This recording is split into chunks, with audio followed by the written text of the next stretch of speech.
Welcome to Conflict Managed. I'm your host, Mary Brown. Conflict Managed is a weekly podcast about toxic work environments and how to fix them. We're glad you're here. Good morning, Ravi, and welcome to Conflict Managed. Morning, my friend. Thank you for having me. Thank you for having And me. And hey, happy belated birthday, as you said in the green room. yes, thank you so much. And it's morning for me, but it's afternoon for you. Based just outside of London, UK. It is 2 p.m. here. 2 p.m. here. So getting ready for chaos in about 3 hours because, well, actually 2.5 hours, Mary, because that's when my daughter comes back, my 3-year-old comes back from daycare, what we call nursery. So it's normally chaos around that time, but in the best of ways. In the best of ways. Absolutely. That 3-year-old, oh my goodness, I remember having 3-year-olds.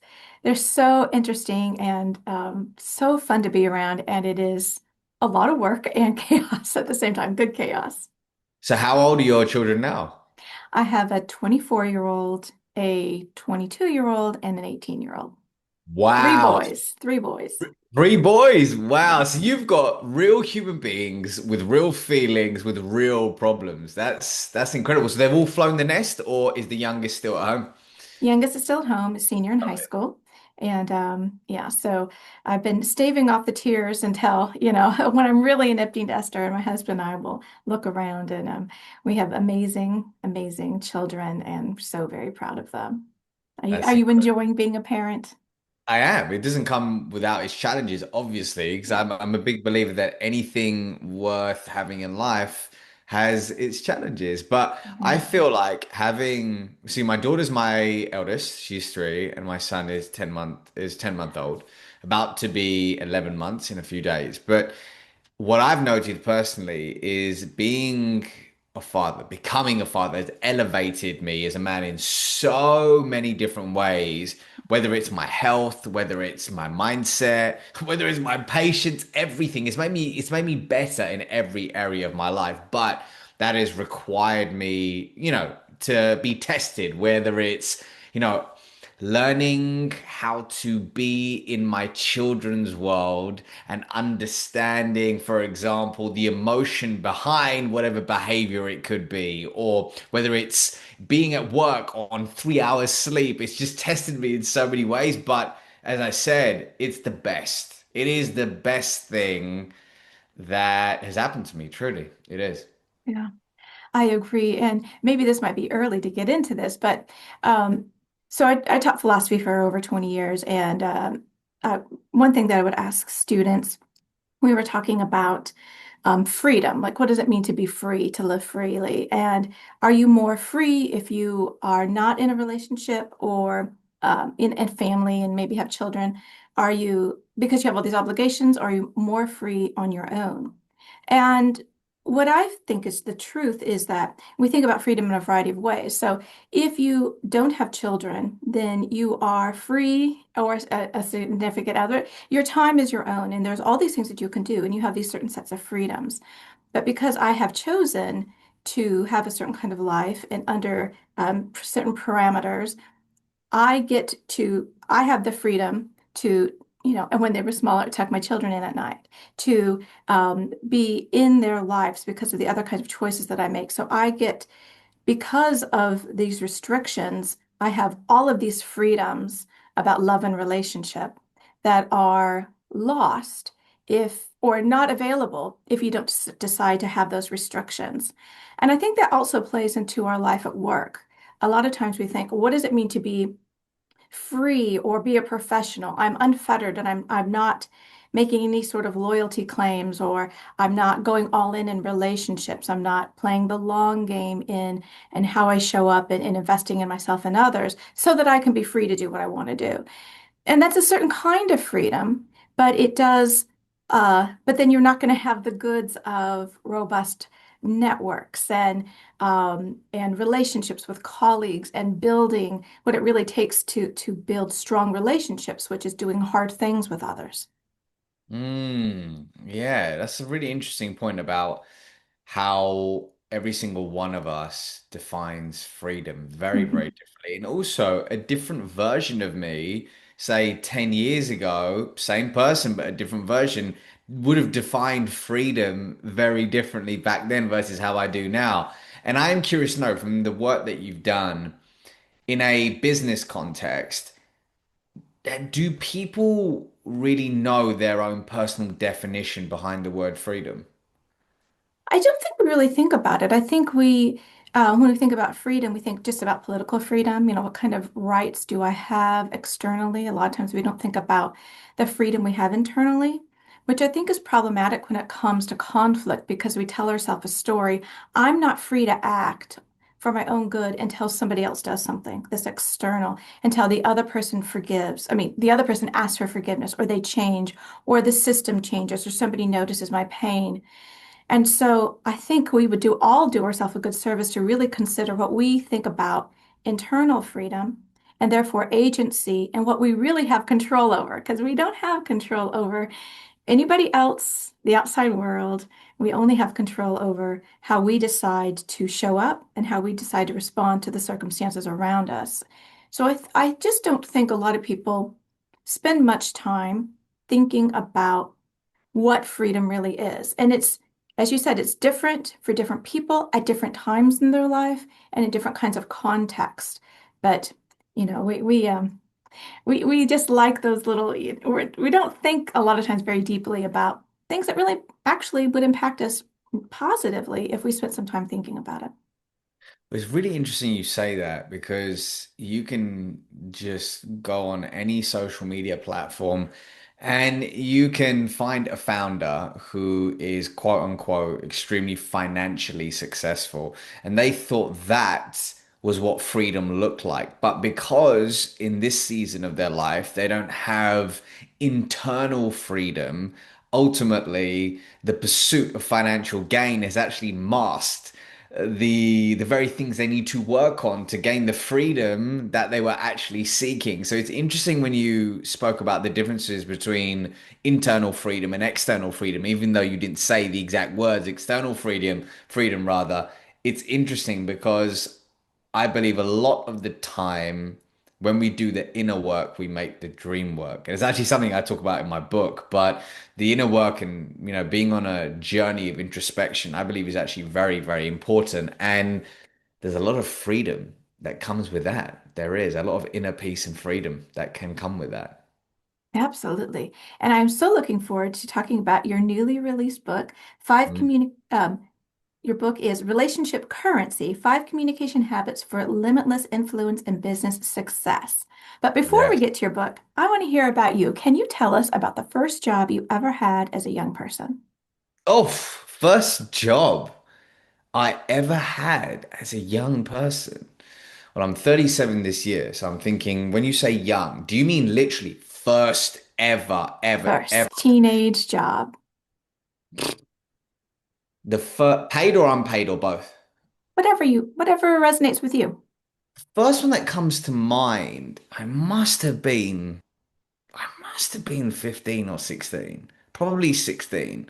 And I remember I was walking past a shop in our hometown. And it was a shop that sold conservatories. Is that a British thing, or is that also translate into the US? It doesn't. It's No. like it, it attaches to your house. It looks like a Oh, glass house, but oh, it's okay. not. It's where you sit, and it's like another TV room. But Sure. Okay. in Yeah. the summer, it's very hot, and in the winter, super cold. So basically, they sold conservatories and windows. Anyway. I found them and I stumbled upon them because I saw an advert in the newspaper which said that they were looking for salespeople. And it was one of those old school adverts like unlimited earning power, blah, blah, blah, blah, blah. I was like, oh my God, yes, this could be the job of my dreams. So anyway, I walk in there and I asked the gentleman who was at the front desk, I was like, oh, hey, I've seen this ad in the newspaper. Are you hiring? Tell me more. And he looks at me and he was like, are you sure?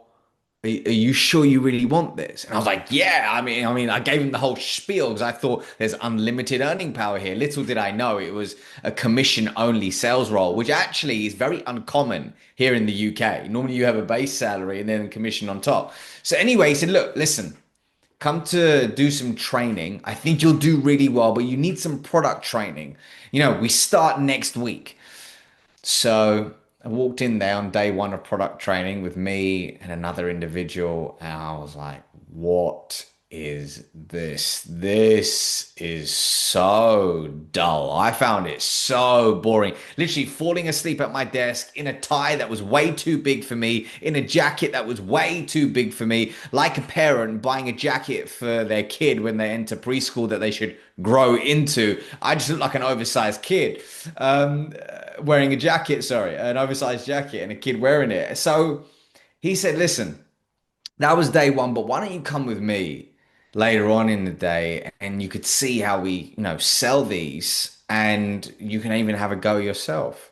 And I was like, what is he talking about? And he was actually talking about door to door. So this was a door to door selling role. And within a day, I was like, oh my gosh, this sucks.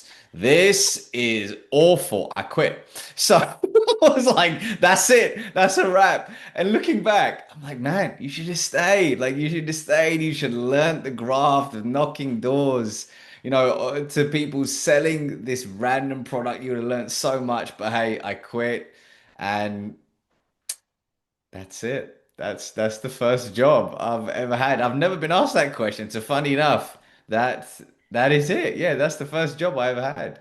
I love that story because it just, when we're growing up and, the dollar signs in your eyes to the reality of what you would have to do to possibly make that, make that a reality.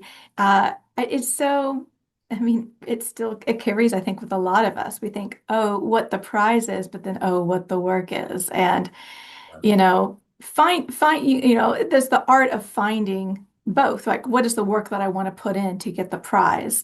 um, and that's so interesting that you said one day you're like, no, this is not for me, which is a wonderful thing about first jobs is that you find out a lot about yourself and you find out about the world of work and what you like and what you don't like. Yeah, I think in that season of my life, I'm thinking back, I probably showed up with an earring, bleached hair, and yeah, I just thought it was gonna be, I don't know what I thought it was gonna be, but going back to what you said, I think there's an interesting point there, which is the idea of often we fall in love with what a job could be Mhm. versus the actual realities.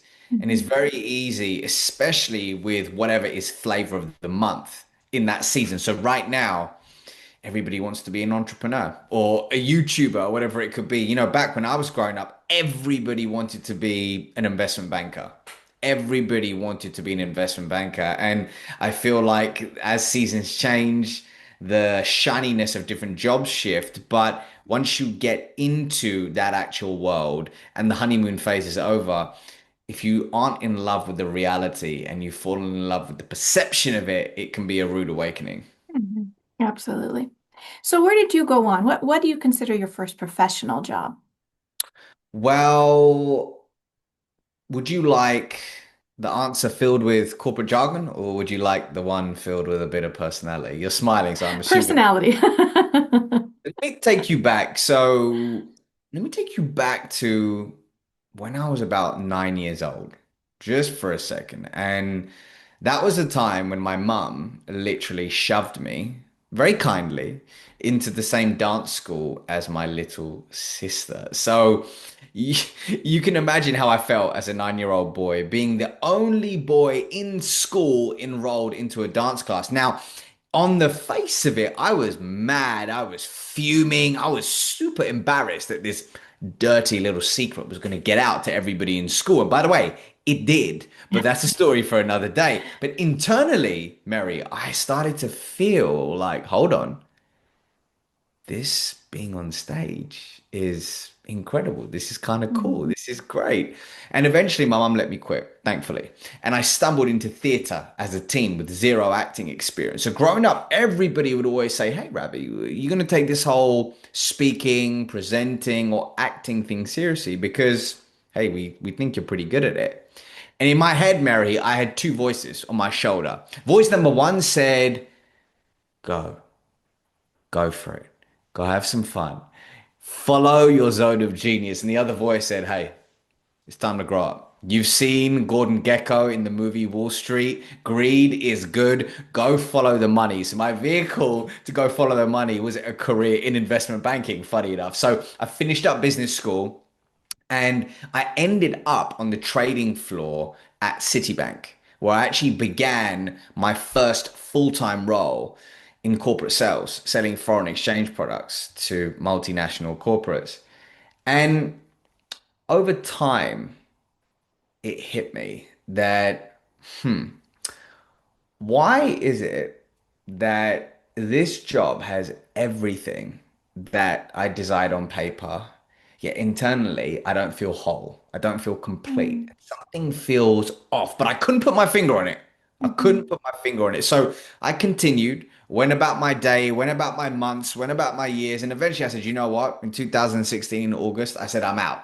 And I engaged in what I now call the great experiment, which was me for 4 years testing different career paths from consulting, fractional consulting to sales leadership in early stage tech to TV, radio, coaching, you name it. I was trying to find my lane. And then in September 2020, I said, you know what? I'm going to go all in on me. And I haven't looked back. And over the past few years, my main focus since I started my business has been really teaching the art of effective communication. So really my mum Miyagi'd me, right? Because she was secretly teaching me unknowingly the art of storytelling, public speaking, stage presence, and all the different trusted guides in between were shaping me into who I need to be to engage in the very work I'm doing today. So, with different career paths along that arc, I'd say effective communication has always been my edge, which is what I now teach to leaders, sales teams, and organizations. So why effective communication? That it's common in universities, at least in the States, that people will put off their public speaking course till their senior year. Like what people are afraid of are, death in public speaking. So have run towards headlong towards this profession that so many people would just, I mean, rather do anything than get in front of a group of people and speak. So what is it about public speaking, about communication that has captured you? I believe that everybody has an edge. Some may call it a gift, sometimes I call it a genius, but I believe everybody has something which is a vehicle for creating the change that they were brought here to do on this earth. Now, for me, I was exposed to the stage very young. So think about it, 9 years old, being exposed to being on stage. And I remember doing a James Bond themed dance showcase as this little kid with four other dudes, right? And I remember it felt like hundreds, it felt like thousands of people in the audience, but it was probably about 100. But I remember very early on getting to grips with the idea of performing under the spotlight. And very quickly, I began to unknowingly realize that the physiological sensation we have of nerves is really no different to that of excitement.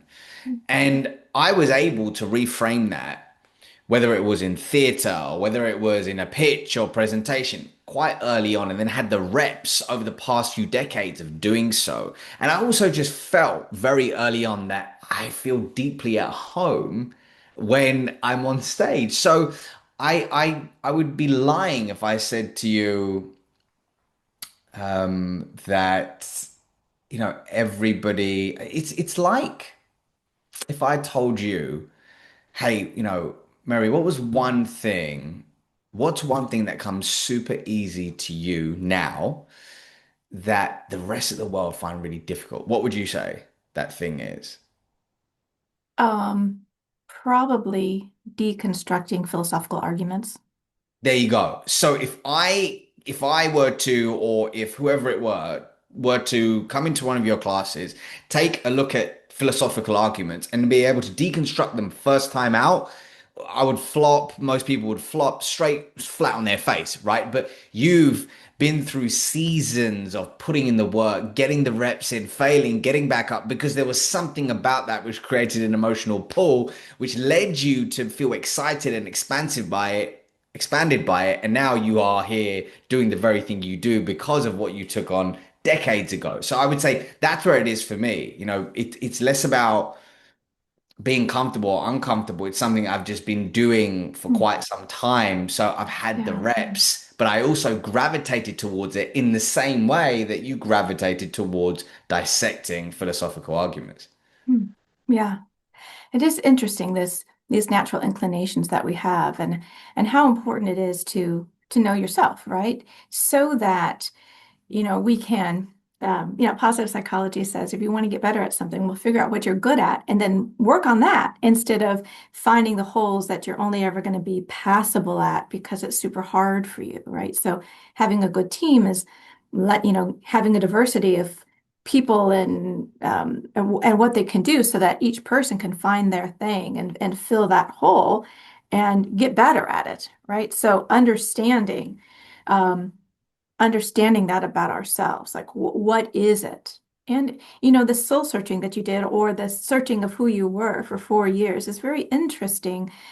What was it that gave you the space to go in on yourself, to really investigate? 4 years, that's a long time in an important part chunk of your career, right? Some people may have said, "What are you doing? You're going to get off track." So, how is it that you found yourself able to give yourself the space to find out what it is you wanted to do? Well, I didn't set out saying this is going to be 4 years. If this is me talking in hindsight now. If you Right. asked me back then, I would have been like, "What do you mean I'm finding my path? What do you mean I'm finding myself? What do you mean I'm just going out and trying these different things?" So Yeah. in hindsight, I can tell you that it was 4 years. What gave me the strength was,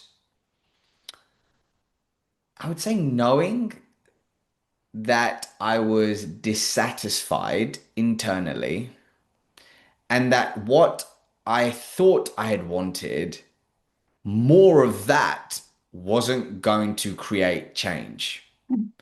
So I knew that, as the famous quote goes, if you want, what is the quote? I think Rocky says it, Rocky Balboa, where it's like, if you want to, what is it? If you want to do big things, you got to make some big changes. I can't remember what it is. But the idea was that nothing was going to change until I did. Mhm. And what I saw around me were a lot of people who felt trapped, specifically the money trap, the wealth trap. What Yeah. happened was they said, you know what? This pays incredibly well. And, in a couple of years, once I get my feet under the table, I will have the capacity to go do that thing. And then what happens? Mortgages, children's school fees, healthcare, everything starts to weigh on you to the point where you don't have the freedom, right? That we spoke about. Let's really take it back to that. The perceived freedom you Mm. have becomes reduced. And what I used to see around me was a lot of people, this was across the industry, right? Not necessarily at the bank, but across the industry, people who are saying, gosh, if I was in your shoes, I wish I could go do this. I wish I could go do that. And that really blew my mind because in Mm. one season of my life, I was like, wow, you on paper have it all. Why would you want anything different? So I looked at the trajectory of the current version of me doing the same thing over and over again and waking up experiencing regret. And I knew that that wasn't something I wanted to tussle with. And luckily, I had a girlfriend, now my wife, who was deeply behind me, Mm. parents, sister, who were like, go for it. Absolutely go for it. So I had the support system around me saying, go do your thing. Go do your thing, which really helps because not everybody has that. Not Yeah. everybody. Yeah. There's a lot in what you just said. I just want to resonate as well. So I left teaching in 2021 to start my own business, and I would Mm, not have been able to do it without the support of my family. mm. And I think that's important to really say because when people look at somebody starting, mid-career or wherever, something different, and it looks like oh, they just did it on their own. Absolutely have not done anything on my own. I could not have done this without the support, the financial, the emotional support, there's so much that has gone into allowing me to have the freedom to do this new chapter in my life of conflict management. Um, Yeah. and so I'm glad to be talking with you today for a variety of reasons, but I see in my work that a lot of conflict starts with miscommunication. Mm. And that's not the only thing, of course, that causes conflict, but at work, that's a huge one. So before we get into your book, I would like to hear about maybe a conflict that you had as a younger person in the workforce and how you dealt with it. And now, knowing what you know, would you do anything differently or not? Conflict that I've had in the workplace, how I dealt with it, and would I do anything differently? This is a very good question. If you give me a couple of seconds, I'm just going to sit with that Yeah. actually. Hmm.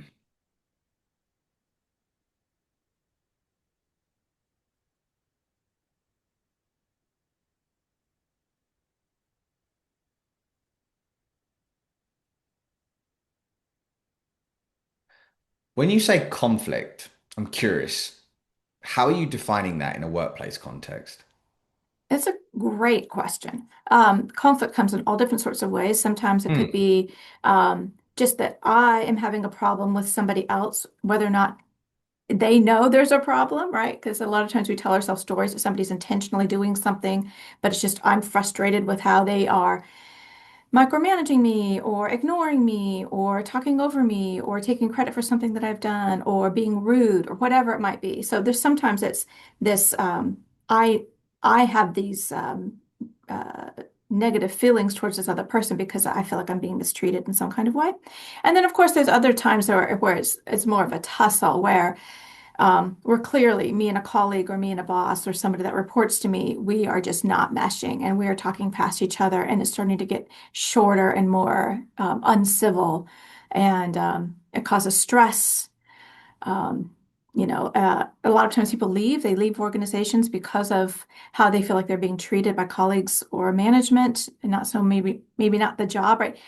You have job versus who's working there. And who's working there has everything to do with whether or not we are happy in our work environment.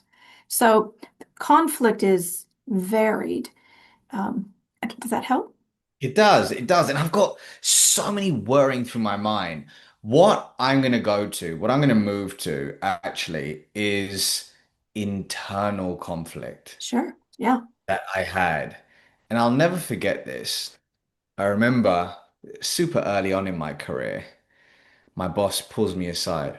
He says, Ravi, and I'm paraphrasing, but what I really love about you is that you're so keen. You just want to get the work done and you just want to keep things moving. You really want to do well. And I love that about you.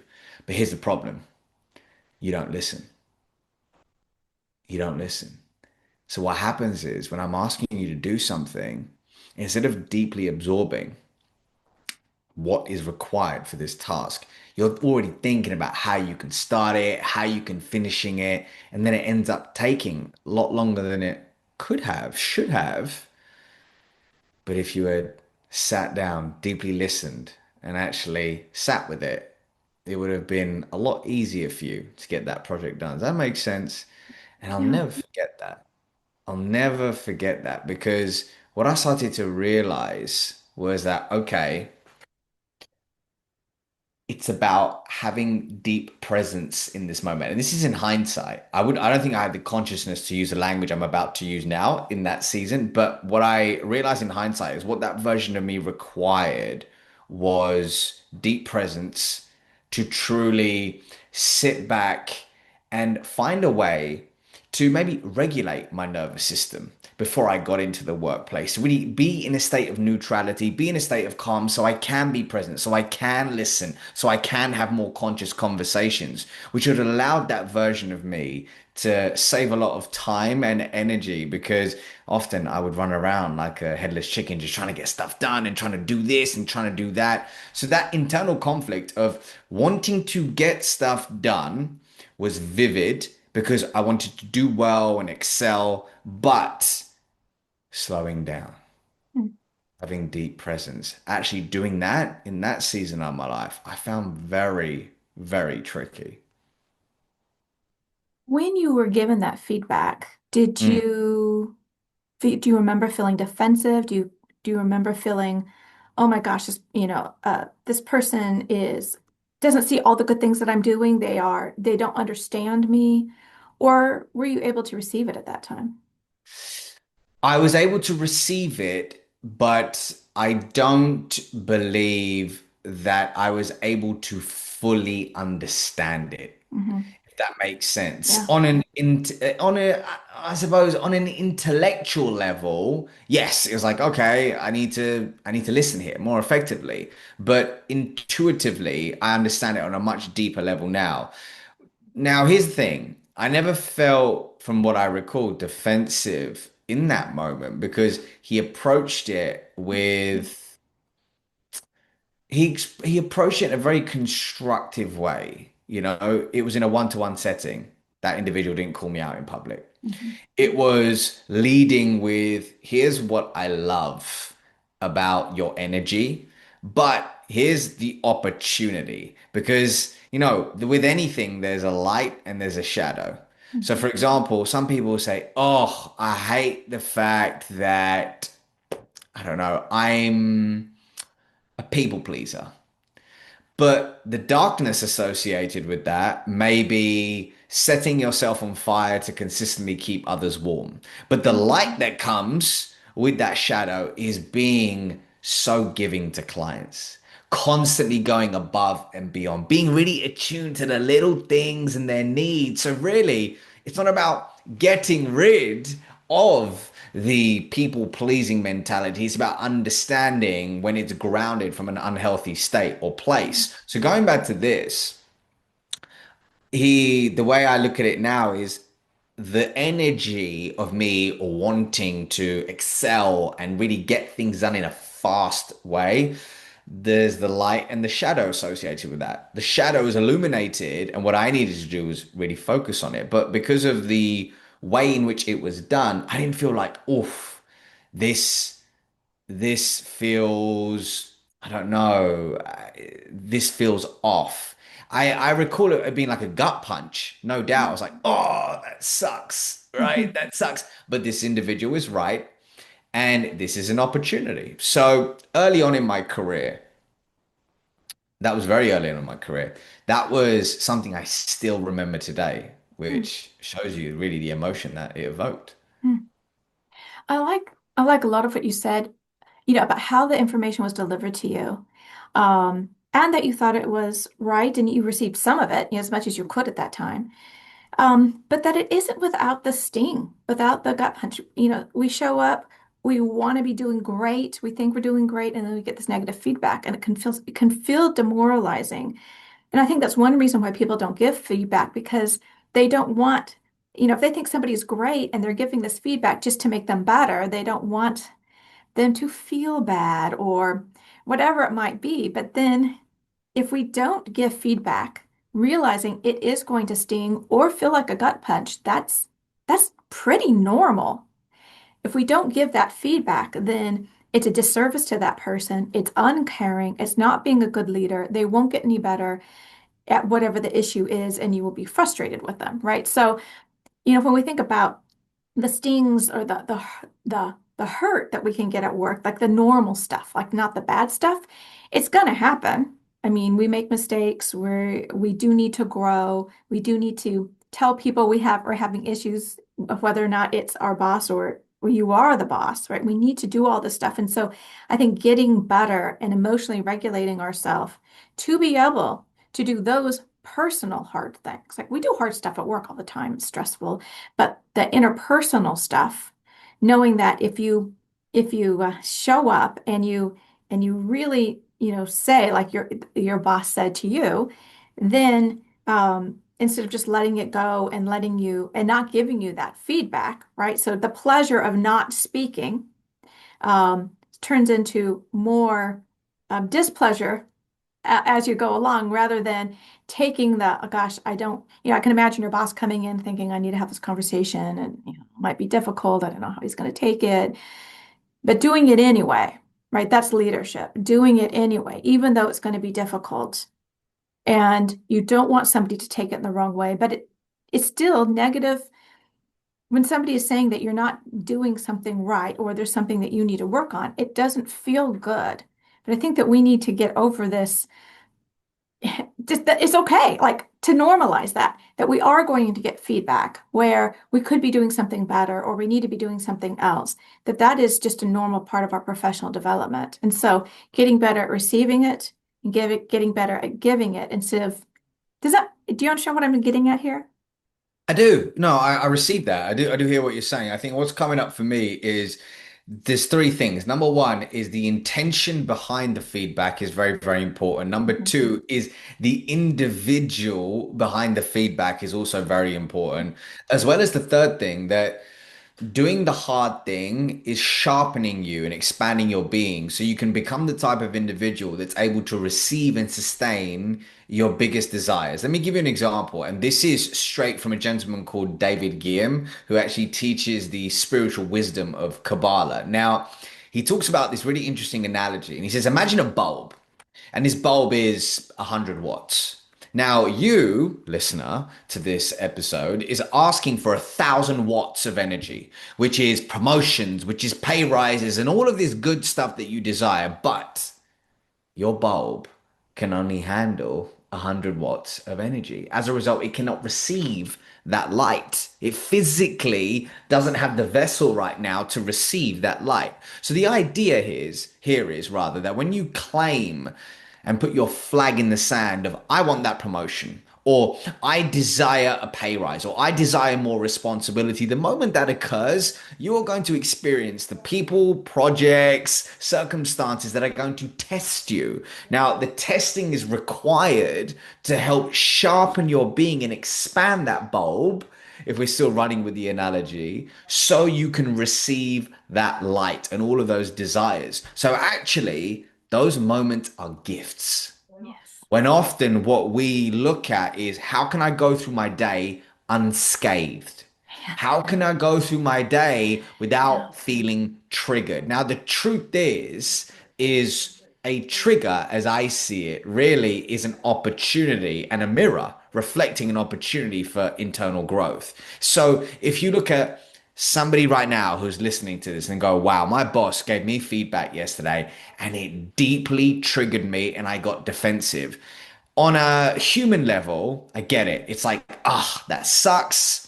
And you want to run away from it. But on a deeper and spiritual level, what is the lesson in that? And why is it awakening this anger and frustration? And what needs to be cleared out so you can expand your identity, expand your being, and become the type of leader who really you can become?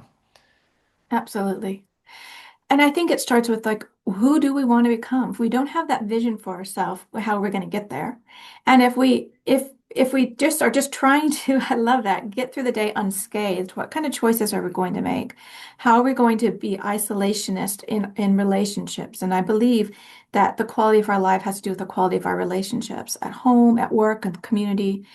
But if I'm just trying to not be harmed, then what am I going to be doing? Right? If I'm just trying to not be seen so that I'm not picked on, or, I just don't want to experience any pain, the thing is, I'm going to experience more pain because I won't be working on myself. I am dulling myself. I'm not living the full life that I can live. And so I love this idea of emotionally regulating yourself before you go into any circumstance. You don't know what you're going to find, but checking in with yourself, doing all the different sorts of present sorts of techniques that you can do when you feel yourself starting to get escalated. When you start to feel yourself escalated, as you just said, you can think about, well, why is this pulling this up for me? What is going on for me? And whether or not, because sometimes we get critiques that are about that other person, not about us, but that is still really good information, right? It's all really good information. What other people are telling us, what our emotions are telling us, what our bodies are telling us.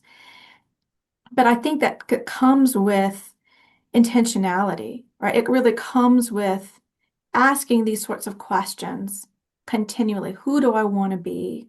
Where do I want to go? And once I have that vision, working backwards, how do I get there? Well, if I say I want to be resilient, I mean, like, don't ever ask the universe to be patient because if you want to learn to become patient, the universe is like, okay, let's go to the store and stand in line. Like, okay, let's get in a traffic jam. Let's watch a 3-year-old pick out an outfit, or eat dinner, I mean, there are so many opportunities if that's what you want to practice the virtue of patience, but it's seeing it, right? There's all of these opportunities for growth around us, but we have to see them what they are. And it doesn't, I mean, growth is not painless. Yes. Yes. Growth is not painless. And interestingly, when we think about critique, often I see it quite a lot where people engage in the criticism sandwich, which is an old school management technique where they'll hit somebody with positive feedback and then they will gently lead with the constructive feedback and then they'll end rather with something positive. Now, what I've noticed through my work and individuals who I've worked with, that can actually be appeasing our inner people pleaser because Mhm. we are trying to take the sting out of the feedback, not for their sake, but for our sake, because we still want to be liked. Mhm. So, actually, what I would invite the listener to think about is if you want to give feedback to somebody in your team tomorrow, ask yourself, am I giving feedback in a way that is still appeasing my inner people pleaser? Or am I trying to truly serve the human being opposite me? And when you think about that, you may realize that a lot of your behavior, or some of your behavior, or none of your behavior is actually incongruent with the type of person that you want to be. Mhm. I would also say that if you want to give constructive feedback, that this sandwich technique, the time to give the praise before is the year before. You're building your relationship. You are, telling this person specifically what they're doing well. You're building this relationship so that you've got this foundation to be able to give this criticism or this whatever it is that you see, whatever it is they need to know. And then the other part of the sandwich is just then the rest of your relationship. If we only think I have this one opportunity to speak to this person, well, let's stop and think about that. That's not true. How have you been speaking into them every other day that they've shown up to work? What kind of capital have you been building with them? What kind of relationship have you been building with them? So let's talk about, before all our time gets away from us, let's talk about your book, Relationship Currency. How did this come about, and what can we expect to find in its pages? Well, I thought about writing a book for the first time intentionally in 2023, early 2023. And my daughter was just a couple of months old. Life was crazy. And I remember everybody said, "Hey, Ravi, you got a book in you. You have a book in you, my friend." I said, "Okay, let me start doing some research." So I started meeting with different individuals in the industry, getting an understanding rather of the lay of the landscape. But here's what happened, Mary. Here's what happened. Intuitively, something felt off. But intellectually, it was like, well, hold on, it makes complete sense for me to write a book now. But I listened to my intuition and I said, no, not right now.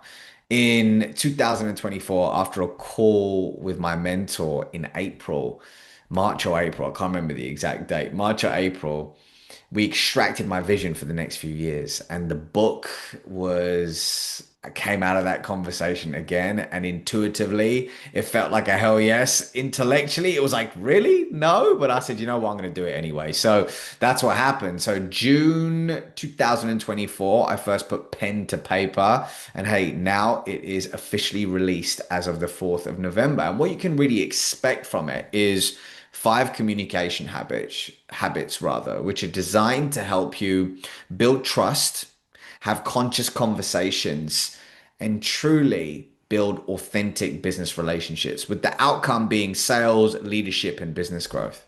Hmm. So Can you tell us one of these communication habits? Yeah, so one of the communication habits is habit two, which is ask conscious questions. And what I believe is that the depth of your questions will dictate the depth of your relationships. Now, when I say conscious questions, by the way, what I'm really talking about here is questions which are grounded in positive intentionality. And one of the types of conscious questions that I actually teach is what I call an empathetic question. So, going back to the definition of empathy, as I see it, it's being interested in what somebody is emotionally invested in and conveying that by showing them you are empathetic with their situation versus having to tell them. So, I'll give you an example, something I call the what, feel, who method. So, imagine if a leader listening to this podcast right now is in a one on one call or coaching session, meeting with a new recruit. Now, they could say in their first meeting, hey, or rather follow up meeting, hey, how are you? Now, that's not bad, but arguably it's superficial. It lacks intention, it lacks depth. But how are you is right in the right context. Instead, what you could say is, hey, Jamie, the last time we spoke, you actually mentioned that you were moving home, but you were feeling super stressed because your daughter was feeling really unhappy about the change. How has she settled in? So the what is the house move, the feel is the stress, and the who is Jamie's daughter. Now, through that simple question, I've conveyed that I have empathy. I'm interested in what Jamie is emotionally invested in. And I've actually showcased that, hey, I listened to you in our prior conversations, in your onboarding call about what is truly top of mind for you in this season of your life. And that's just one type of conscious question. But what I would invite the listener to think about here is where are you asking questions without intention? Where are you asking questions without presence? And where could you ask a question which has the opportunity to increase the depth and intimacy of the relationships that are important to you? Hmm. Gosh, that question, that was such a great question. And I can imagine, somebody thinking, oh, I don't have the time for that. This is business. Why do I need to remember the intricacies of somebody's life or, um, let's get on to work. And in the professional life, let's just talk about professional things. We don't have to talk about family. What would you say to that? I would say you have the right to continue that way if that feels good and energetically great for you. That's awesome, my friend. For me, I'm not here to persuade or convince. For me, I'm here to illuminate an alternative way Hmm. of doing business and also a way for you to stand out. So for me, what I really see right now is that we're obsessed with automation without connection, growth without introspection, as well as conversations which feel transactional and Mhm. lack intention. As a result, people are craving now more than ever, Mhm. rather, human connection, which is grounded in one thing, trust. Mhm. So, the name of the game, quote unquote, is how can you build trust with the human being opposite you? Mhm. So a question like, how are you? Once again, fine in the appropriate context. But for me, if somebody who I've known for decades and I've just opened up to about something that's important to me yesterday comes back and says, hey man, how are you? I'm like, what the? Did we not just have this conversation? Right. Right? And it's going to lead me to really not trusting that individual as much. And Mhm. how I look at trust is through the three C's, which is what I talk about in the book: connection, character, and competence. When you have those three variables, you have trust in a relationship. So connection is the emotional glue that forges a bond between two human beings. Character is the invisible values that travel with your spoken word, energy, and nonverbal communication. And then you've got competence, which is your credibility stock and how it increases and decreases during any conversation. And when you have those three in play, you can really earn trust. So let's take it back. That empathetic question using the what, feel, who method. What does that do? That allows you to really earn the first building block of trust, which is C, because you're Mhm. connecting to the other human being by illuminating the fact that you know what is important to them in this season of their life. Mhm. Here's what it also does. It shows that you have a character of intention. And finally, how you do one thing is how you do everything. So it also signals competence and expertise because if this is how you are asking questions now, Mhm. imagine the what somebody's going to think about you in terms of wow, I can't wait to partner with this leader over the next 1 to 2 years. Because if this is what they're like at day one, oh, I can't wait moving forward to really be in this person's team and in their vicinity, in their ecosystem, within their energy. So I would say if you are in the people business, like we all are, then trust is super important. So Yeah. whatever vehicle you'd like to use to earn it is up to you. But I would invite you to think about that North Star. I like that so much because, first of all, I like your response to my question of, well, what if someone says, we're all in different places, right? And something may not resonate with us for a particular reason, and that's okay. And that's, people are just showing up in different kinds of ways. But this back to this deep listening, right? Being present with somebody, giving somebody that gift of your time. And how do we feel when we feel seen, right? It just this social capital we have just goes up, this kind of authority that we have because we are making this connection. And thinking about business in this transactional sort of way, that it's simply transactional, as if we are, it's like this holdover from the Industrial Revolution. It's like we're just these cogs in the machine, and it's just business, business, transaction, transaction. But we're human persons first and foremost, right? And so if I did tell you something about myself and then the next day it just is out the window, I think this person doesn't see me, they don't care about me, whatever. It's just sort of a whatever relationship. There's not going to be anything there. But if you and I talk tomorrow and you brought up something about my children what do I care about more in the world than my family? Nothing. Now you've gotten me like, oh, you want to know about Judah, my 24-year-old, and what he's doing, that small conversation would then get us back into the next thing, but I would be so much more invested. And I think when it comes to conflict at work, we are so disconnected in many ways from one another. And this playing the long game, I just think about everything as this long game, taking the long view. If game is, people don't like that word, taking the long view of who am I, how am I showing up, and who is this person in front of me?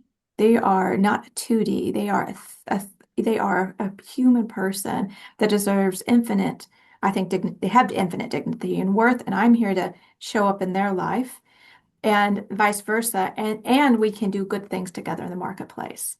But if I think they're just a commodity to be used and traded, I have lost the commodity part of it. Yeah. And think about it like this. If you have three people selling three products at the same price, all of them have the capacity to solve your $1 million problem, who are you going to go with? Right? Who are Mhm. you going to go with? And often it's the person who you have a deep connection with, who shows a character of integrity and table stakes, but has the competence to actually solve your problem. But that connection piece is huge now more than ever because way the world is going. Yeah. Human connection, as I said, is just going to be it's priced at a premium now. Yeah, absolutely. I think it's going to switch from we talk about the hard skills and the soft skills, the human connection, the ability to be human with our fellow people. It Yeah. is the prize. I mean, in my field, because I'm just so focused on conflict, if you will manage conflict, if you will learn how to disagree well and lead people in that and do those hard things so that you can have a really good team and develop psychological safety, you are this gem. People are gonna want to be around you if you will do those things, if you will have those difficult conversations sooner rather than later, so that you can have a healthy work environment. That is such a premium because it's rare to find, unfortunately. It is. And I would say this is from my lens and my own perspective, but from what I've seen is often in certain environments, disagreeing is seen as a negative. Hmm. So issues can be swept under the carpet, and what we've spoken about earlier is it comes to bite you in the butt later on in a worse manner, as well as if a leader is conflict avoidant and they are showing that daily, that's going to trickle down to the rest of the team. They're going to Yeah. just simply follow suit and mimic that behavior. And hey, Albert Bandura's social learning theory really does, in my opinion, come into play in most organizations because individuals are mimicking and observing the behaviors of their leaders and are going to engage in the behaviors which are positively rewarded and Hmm. avoid the ones which receive negative consequences. So I think conflict can be extremely healthy when a leader is willing to be open, show they're open, and also have the vulnerability to not only just admit when they have fallen short and are out of integrity with themselves and others, but also change their mind. Hmm. Change their mind because of somebody else's perspective. I've seen so many times people leave their leader because quite simply they are leading with ego every single day. And hey, ego stands for everybody's got one. So it's not like some people don't have an ego. We all have one. However, I suppose the big question is how much of our day rather is driven from that inner voice. Yeah. And right, this idea of conflict is good, we should have it. And there's a difference between conflict of ideas, conflict of communication styles. There's all these different ways in which the Yeah. conflict isn't the problem. What are we going to do with it? How are we going to address it? How are we going to see it and talk about it instead of practice magical thinking? Well, whatever, it's here. And it's not a question of if, it is here.